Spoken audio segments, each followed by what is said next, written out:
A paz do Senhor, seja bem-vindos ao canal de Lições Bíblicas. Eu sou seu irmão em Cristo, pastor Davi Nascimento, e estamos aqui hoje para estudar a nossa sexta lição do segundo trimestre de 2024.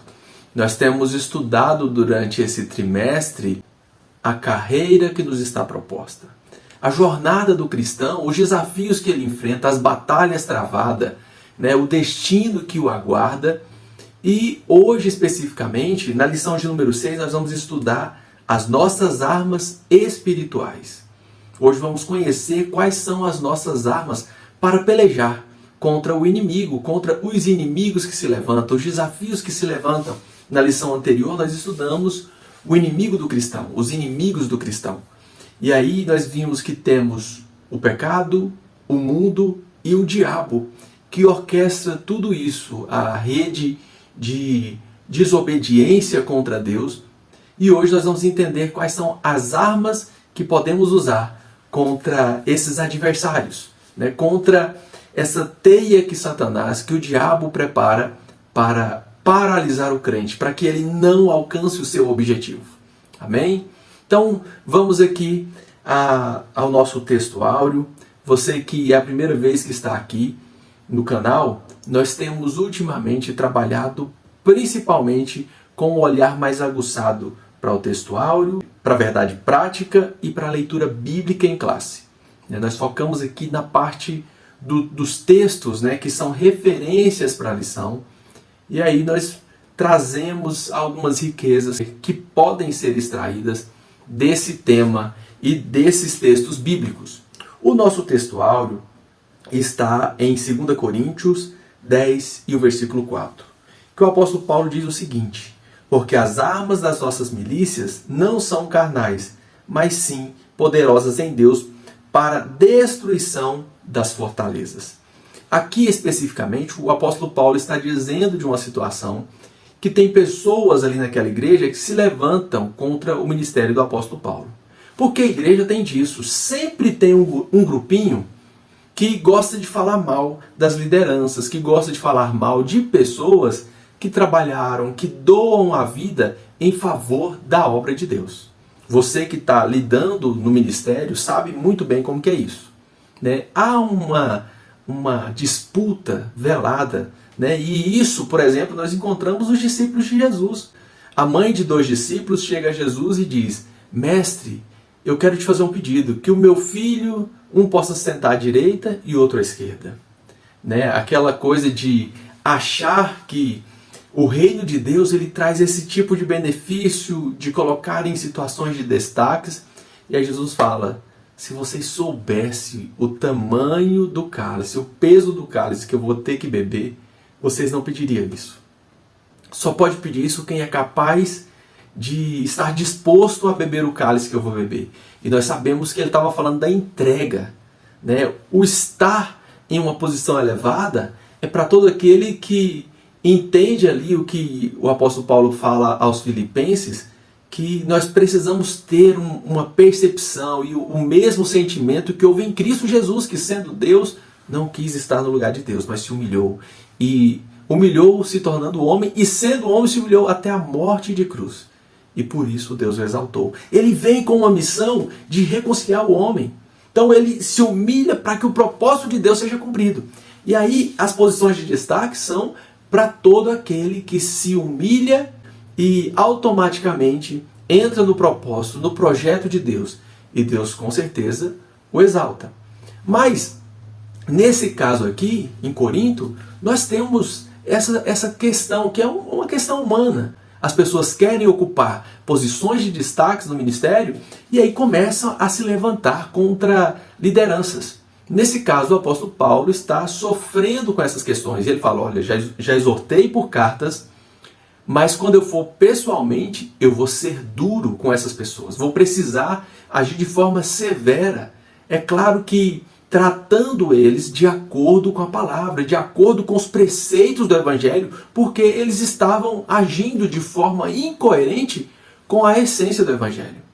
Então, o que o apóstolo Paulo está dizendo, que se levantaria sim para os corrigi-los, mas ele fala: as armas da nossa milícia, As armas com as quais nós militamos não são carnais, mas sim poderosas em Deus para destruir fortalezas. Quando nós lidamos com esse tipo de situação, nós não podemos agir por impulso, agir com a força do nosso ímpeto, com a forma carnal de pensar, porque nós podemos acabar ferindo o irmão, ao invés de tratá-lo, ao invés de confrontá-lo, com a palavra, para que ele possa, sim, ser alcançado pela mensagem da palavra e chegue ao arrependimento. Ou seja, chegue ao lugar onde Deus deseja que nós estejamos, no centro da sua vontade, convivendo entre irmãos e reconhecendo o trabalho que cada um exerce, reconhecendo o agir de Deus através da vida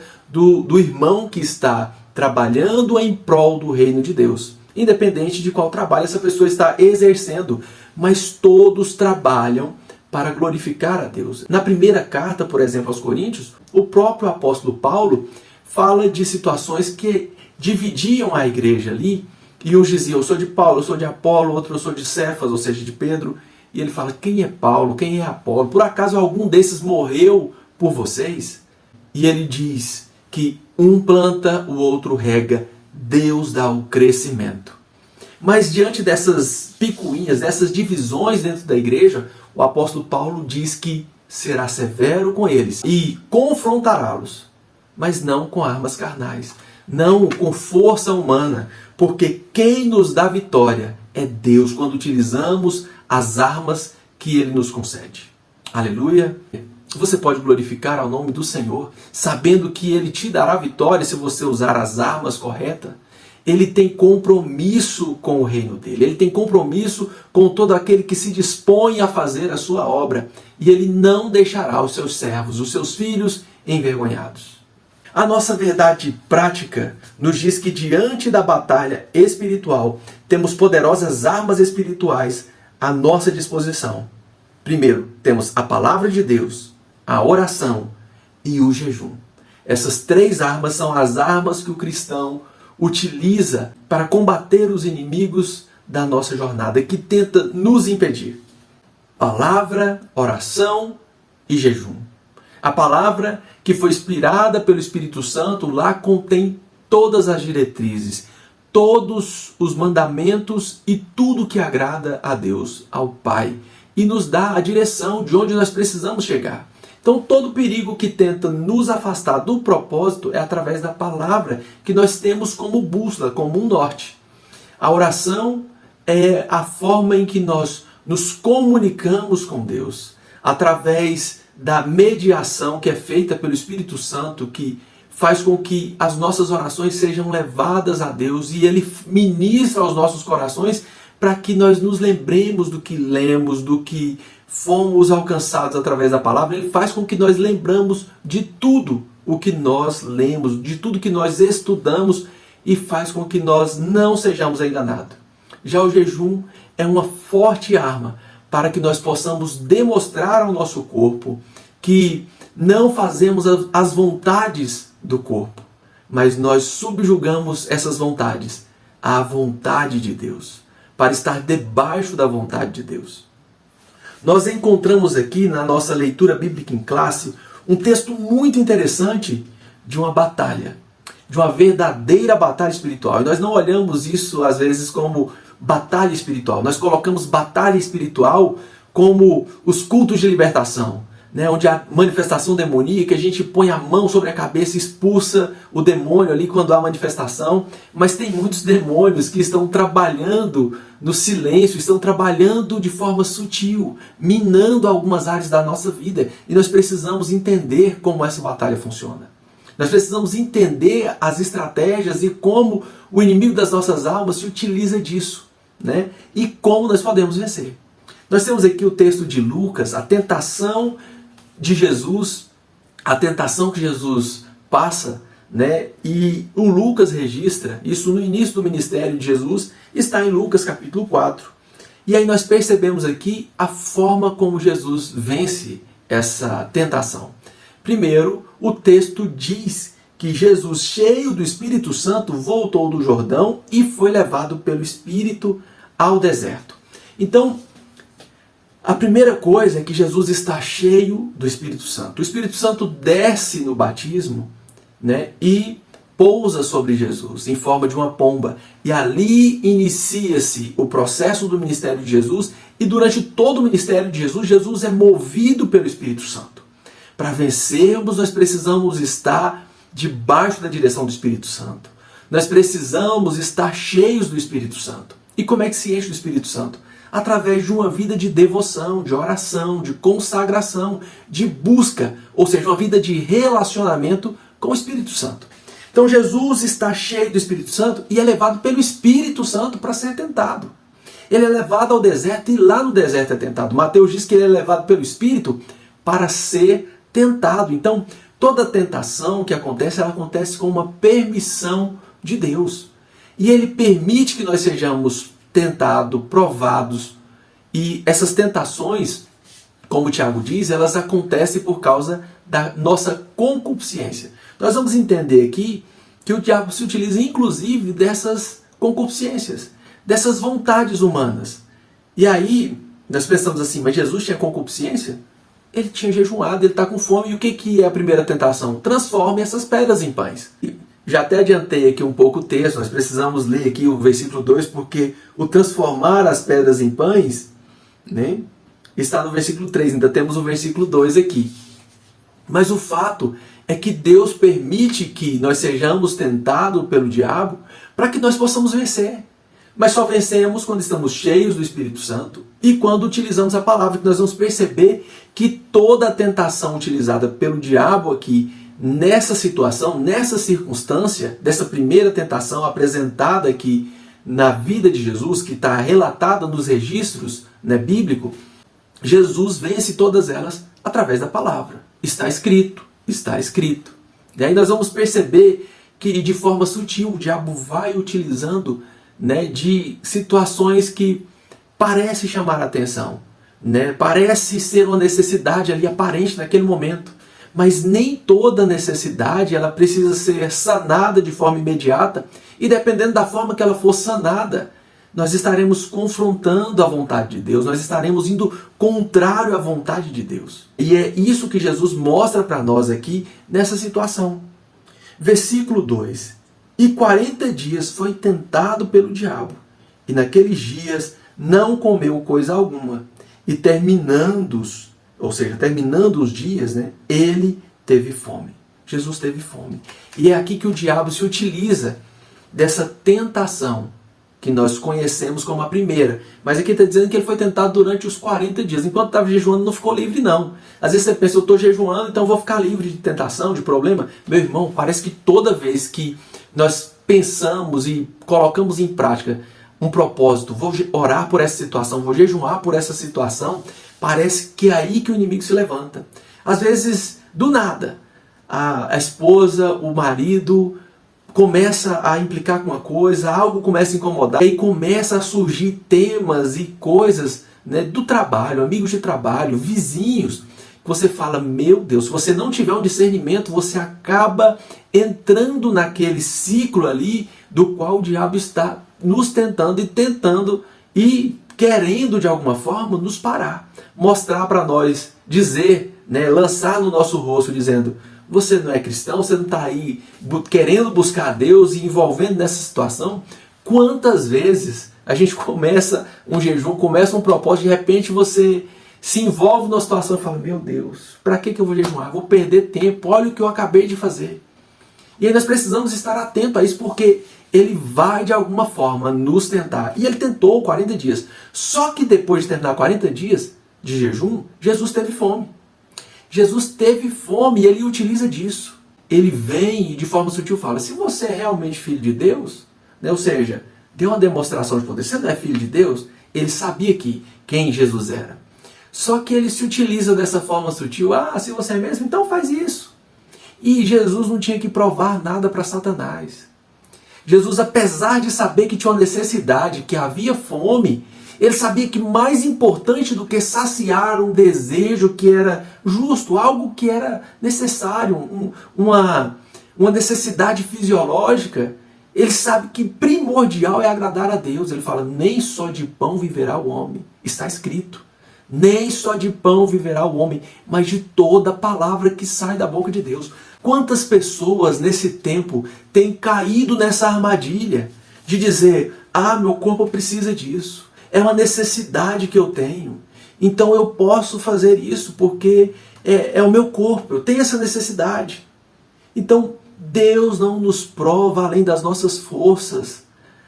E junto com a provação, Ele manda o escape. Ninguém precisa cometer algo para dizer: não, eu preciso realizar isso. Né? Tem até políticas aí que as pessoas dizem: o fulano, aconteceu isso e isso. Ah, coitado, é uma vítima da sociedade, ele tinha necessidade. E por isso ele fez isso. E por isso ele fez aquilo.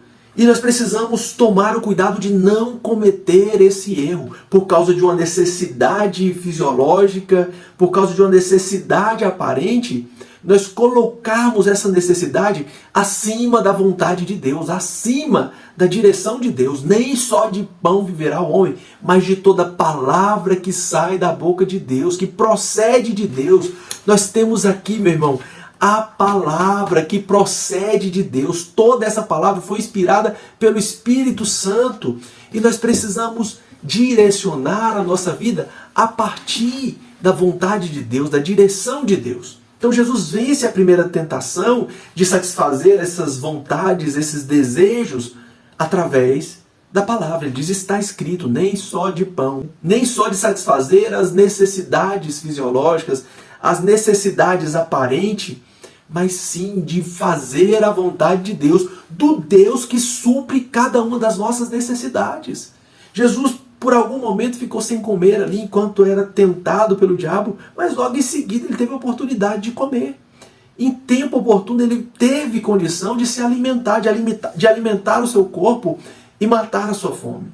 Então nós precisamos saber esperar no Deus que cuida de nós, que nos conhece e que tem interesse em cuidar de nós em cada uma das nossas necessidades. Não andeis ansiosos por coisa alguma, mas que cada uma das necessidades de vocês, das petições de vocês, que sejam colocadas diante de Deus. Não fiquem preocupados com as coisas imediatas, coloquem isso diante de Deus. E o Deus de paz, o Deus que é poderoso para cuidar de vocês, há de guardar os vossos corações e guardar as vossas emoções, a vossa mente. Deus, quando nós entregamos a Deus, confiamos nele, Ele guarda a nossa mente, Ele guarda o nosso coração, Ele guarda-nos de cada preocupação que pode nos levar a praticar, a cometer coisas que irá desagradá-lo e que irá nos distanciar de Deus. O texto aqui não apresenta as outras tentações, já vai direto para próxima etapa, para a próxima perícope, em que Jesus vai à sinagoga e lê o texto do profeta Isaías. Só que eu preciso falar um pouco sobre as outras tentações, as outras duas tentações. Aqui há uma diferença na ordem, né, entre as tentações apresentadas em Mateus e Lucas. A tentação em relação a dar poder, a dar autoridade, é colocada como a segunda tentação, e lá em Mateus é a terceira tentação. Mas que diferença faz isso? Eu acho muito interessante essa ordem aqui que o Lucas coloca, porque ele tenta primeiro com essa necessidade fisiológica, depois ele tenta conquistar Jesus através de oferecer poder, de oferecer autoridade. E quantas pessoas são enganadas pelo diabo? Quantas pessoas se perderam ao longo da caminhada em busca de poder, em busca de alcançar posições de destaque. Deus começa usando a pessoa está ali fiel, firme ao propósito, ao chamado. De repente ela se envolve com situações em busca de poderes para serem vistas pelos homens. Esses poderes que foram entregues ao diabo. Os reinos deste mundo, os reinos dessa terra, as riquezas dessa terra. E pessoas têm se perdido ao longo da caminhada. Nós precisamos estar atentos a essa armadilha que Satanás coloca diante de nós. Só que para que Jesus alcançasse esse benefício, era preciso adorar Satanás. Ele fala: se prostrado me adorares, eu te darei tudo isso, todos esses reinos. Ele leva a um lugar alto e mostra todos os reinos da terra, todos os poderes da terra. Ele fala: tudo isso me foi dado. Mal sabia ele que logo, logo, coisa de poucos anos, 3 anos depois, Jesus tomaria esse poder e diria: todo o poder me foi entregue nos céus e na terra. Por enquanto estava que Jesus já sabia que seria entregue a ele. E ele não está preocupado com isso. Ele diz: somente ao teu Deus, ao Senhor teu Deus, adorarás, e somente a ele prestarás culto. Está escrito isso. Jesus mais uma vez utiliza da palavra, das escrituras sagradas, demonstrando a eficiência dessa arma aqui, da palavra de Deus. Ele, estando inspirado e cheio do Espírito Santo, utiliza da palavra de Deus e vence a segunda tentação. A terceira tentação, depois de não conseguir vencer Jesus por meio das necessidades fisiológicas, das necessidades imediatas, e não conseguir vencer Jesus com as distrações destes reinos do mundo, com poder, com riqueza, ele usa da estratégia que Jesus está utilizando e usa a palavra. Ele fala: se você é filho de Deus, lança daqui, do ponto mais alto do templo. Ele diz o seguinte: pois está escrito. Que Jesus, até então, nas duas tentações que aparecem, que Jesus fala: está escrito. Na primeira, Jesus diz: nem só de pão viverá o homem. Na segunda, ele fala: está escrito, somente ao teu Deus adorarás e a ele prestarás culto. E aí o diabo utiliza disso. Olha, está escrito. Meu irmão, eu tenho um cuidado tão grande com a palavra. Eu tenho um cuidado tão grande porque nós podemos pegar textos e usar de forma isolada e fazer com que esses textos nos afaste do propósito de Deus, nos afaste da vontade de Deus, nos distancie do propósito de Deus. E aí ele vem com o mesmo termo que Jesus diz, com o mesmo termo que Jesus utiliza. Pois está escrito: ele dará ordem aos seus anjos a seu respeito para o guardarem. Com as suas mãos o segurarão, para que não tropece em coisa alguma. Fala: então tá bom, você foi bom o suficiente para não cair em nenhuma das armadilhas. Então você realmente é muito bom. Então você pode se lançar daqui, porque aos seus anjos, aos anjos do Senhor, dará ordem ao seu respeito para te guardar, para te proteger. E aí Jesus se utiliza mais uma vez das Escrituras dizendo: também está escrito, não tentarás o Senhor teu Deus. Existem muitas pessoas cometendo esse erro de cair na armadilha de querer provar, de querer mostrar: eu consigo. Quantas pessoas caíram por dizer assim: não, eu consigo ir lá e não me contaminar. E não precisava ter ido. Eu consigo ir lá e provar que dá certo. Eu consigo ir lá e aí, nesse eu ir lá, eu vou, eu volto, eu vou. E fico brincando com essas situações. Você está colocando Deus à prova. Você está tentando ao Senhor teu Deus. E muitos têm caído nessa armadilha de Satanás. Aqui finaliza as tentações. E o texto de Lucas diz que até o momento oportuno o diabo se afasta de Jesus. Até o momento oportuno. Porque nós conseguimos vencer algumas tentações, mas é só por algum tempo que o diabo dá uma afastada. Logo ele volta. Ele vai procurar outras oportunidades. Saindo desse ambiente de tentação, Jesus vai até a cidade de Nazaré. E aí o versículo 16 do capítulo 4 diz que, chegando a Nazaré, onde fora criado, entrou num dia de sábado, segundo o seu costume, na sinagoga, e levantou-se para ler. Ou seja, ele vai à sinagoga como era de costume. Jesus sabia que era importante estar em congregação, era importante estar entre os seus irmãos. E o texto diz que ele foi criado nessa cidade. E como era de costume, ele foi no sábado, porque sábado era o dia que os judeus se reuniam para ouvir a palavra. É por isso que ele está munido de tantas armas, de tanta munição para vencer o diabo. Ele todos os sábados, como de costume, ia à sinagoga para ouvir a palavra. Ele ia até a sinagoga para ler a palavra também. E nesse dia ele se levanta para ler. E foi-lhe dado o livro do profeta Isaías.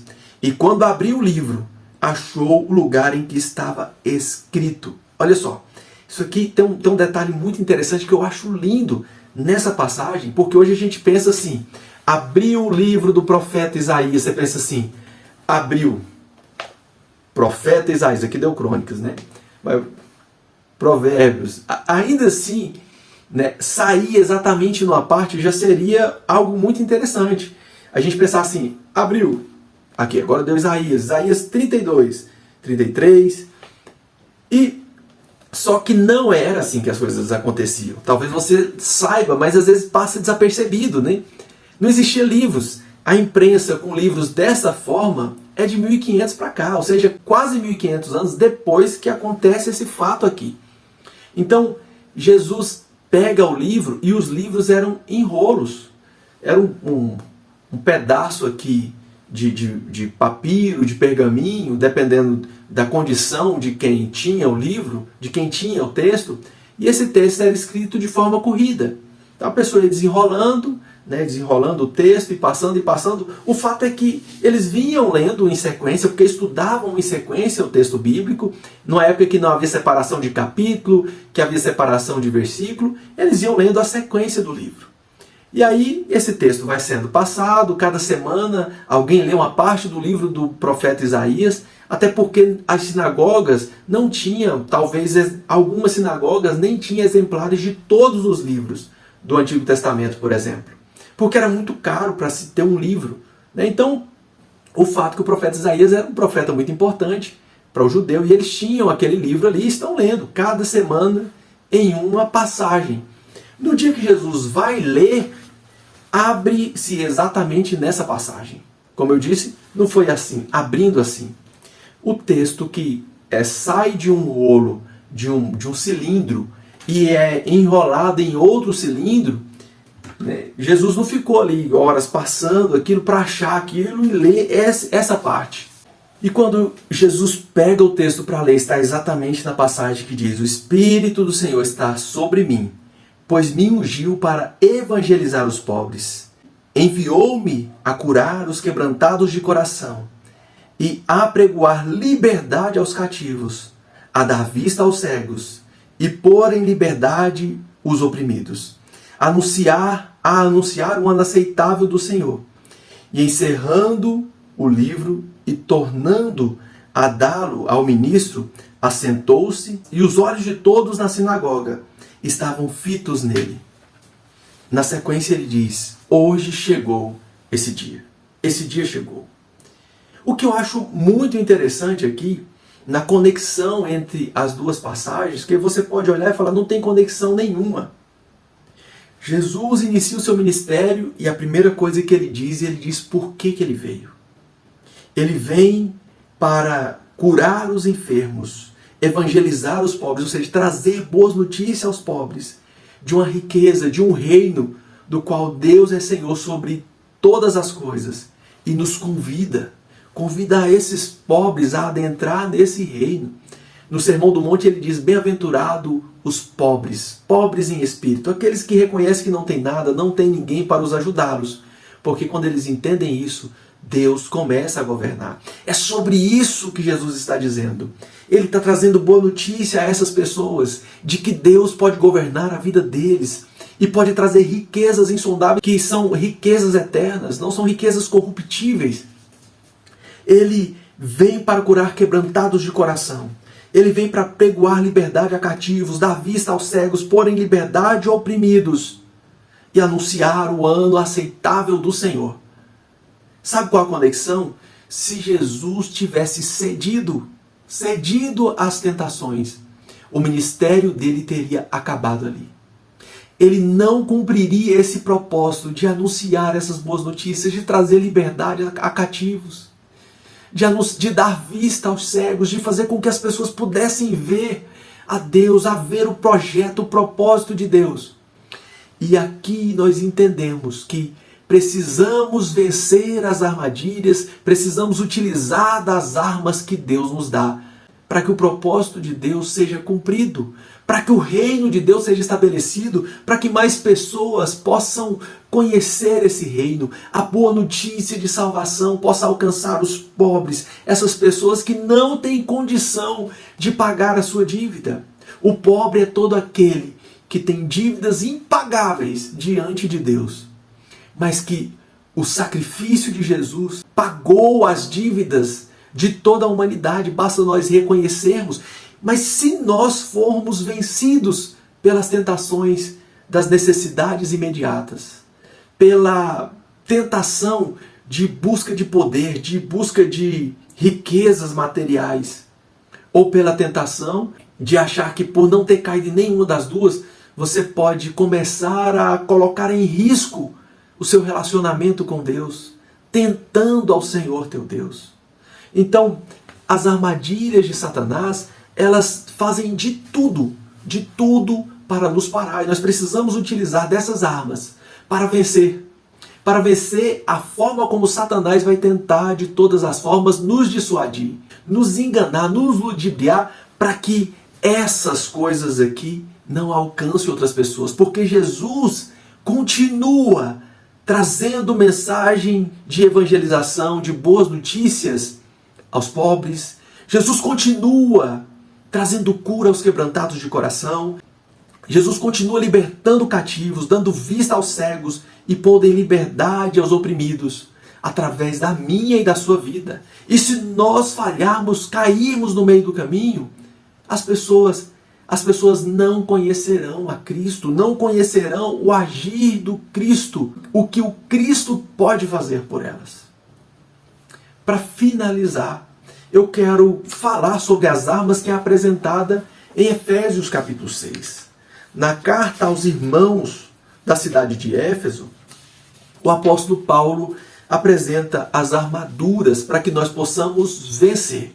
Depois de trazer diversas recomendações para afastar da impureza, afastar de maledicências, de práticas que desagradam a Deus, e para que também nós possamos cumprir algumas coisas como um bom relacionamento entre as pessoas da família, entre empregado e patrão, pais e filhos, esposo e marido, marido e esposa. Depois de falar algumas recomendações que ele dá como um norte para o cristão, ele fala que finalmente nós precisamos fortalecer no Senhor e revestir de toda a armadura de Deus, as armaduras. E essas armaduras, ele se utiliza de uma ilustração da armadura de um soldado romano, e ele fala a primeira parte da armadura é o cinto, é o cingir com a verdade. Então nós precisamos usar da verdade para não sermos envergonhados. É um cinto que trava a roupa, uma roupa que de repente, se ela não estiver bem travada, ela pode mostrar as vergonhas do soldado, ou as vergonhas de alguém que está vestido em uma roupa. E aí ele fala que a verdade faz o papel de um cinto que ajusta a roupa de tal forma que você está seguro, está travado, para que aquela roupa não saia do lugar e não mostre a sua nudez. Então é a verdade. Nós precisamos utilizar dessa arma, que é a verdade. A outra arma é a couraça da justiça, o que protege o peitoral, as costas de um soldado, que é uma parte de couro, uma estrutura de couro, que é colocado para tampar o peitoral, é a couraça da justiça. Então a arma aqui não é couraça, é justiça. Lá, na primeira, a arma não é um cinto, mas é a verdade. E nesse caso, a arma aqui do cristão é a justiça. O cristão precisa viver a verdade, andar na verdade, dizer somente a verdade. Seja o vosso dizer sim, sim e não, não. O que passa disso procede do maligno. E aqui nós precisamos utilizar-se da justiça. O cristão precisa ser alguém justo, porque nós somos filhos de um Deus justo.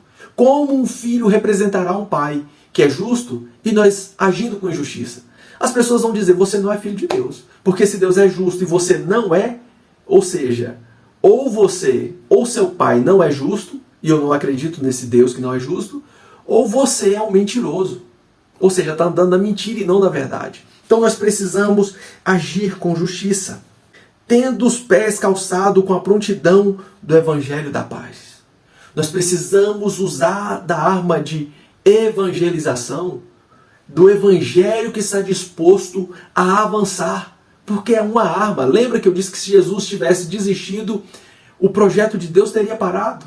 E toda vez que nós perdemos uma batalha, nós não utilizamos essa arma do Evangelho que precisa avançar para alcançar outras pessoas, para libertar pessoas que estão sendo escravizados pelo inferno.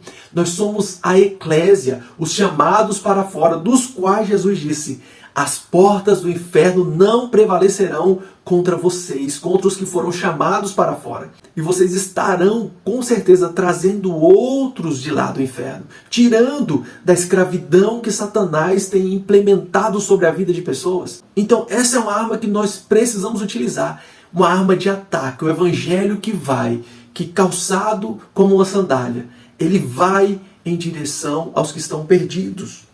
A outra arma apresentada aqui é a fé, o escudo da fé. É com a fé que eu me desvio de mensagens inflamadas pelo diabo, situações que tentam de toda forma me parar. Situações que eu olho e falo assim, por que eu vou continuar? Parece que está dando tudo errado. Eu preciso utilizar da fé, porque a fé é certeza. É certeza que Deus nos dará vitória, mesmo quando eu não consigo enxergar. Mesmo quando eu acho que está tão difícil, eu sei que Deus nos dará escape em tempo oportuno, toda vez que eu me achego ao trono da graça. Então a fé é uma arma que o cristão precisa utilizar nessa jornada de batalha, de lutas travadas. A próxima arma, o capacete da salvação, ou seja, a certeza que protege a minha mente, a certeza de que fui salvo. Então essa certeza faz com que eu não desista. É uma arma que toda vez que a dúvida vem sobre a minha cabeça, essa arma da certeza da salvação protege a minha mente, protege a minha cabeça. E por último, a espada da palavra de Deus. Nós avançamos, mas conseguimos de fato desembaraçar as armadilhas e combater o inimigo com a palavra de Deus. Foi a palavra de Deus que foi espada para Jesus vencer o diabo na tentação ali no deserto. E é com ela que nós também conseguiremos vencer. E por último, ele diz, orem no Espírito em todas as ocasiões, com toda oração e súplica. Tendo isso em mente, estejam atentos e perseverantes na oração por todos os santos. Aqui a arma da oração e da vigilância, não só por mim, mas pelos meus irmãos. Ele ainda diz, orem também por mim. Orem por vocês, estejam vigilantes, para que vocês possam vencer. Orem pelos seus irmãos, para que você não vença sozinho, mas para que seu irmão também vença. E ore por mim, ou seja, precisamos orar pelos nossos pastores, pelos nossos líderes. E dessa forma, nós conseguiremos vencer as armadilhas de Satanás. Com essas armas e com essa mentalidade, nós venceremos. Um forte abraço, meu irmão, e que você seja o tempo todo, constantemente vigilante, esteja em oração e munidos pela palavra de Deus, você será vencedor. Você já é mais do que vencedor em Cristo Jesus. Um abraço e fique na paz.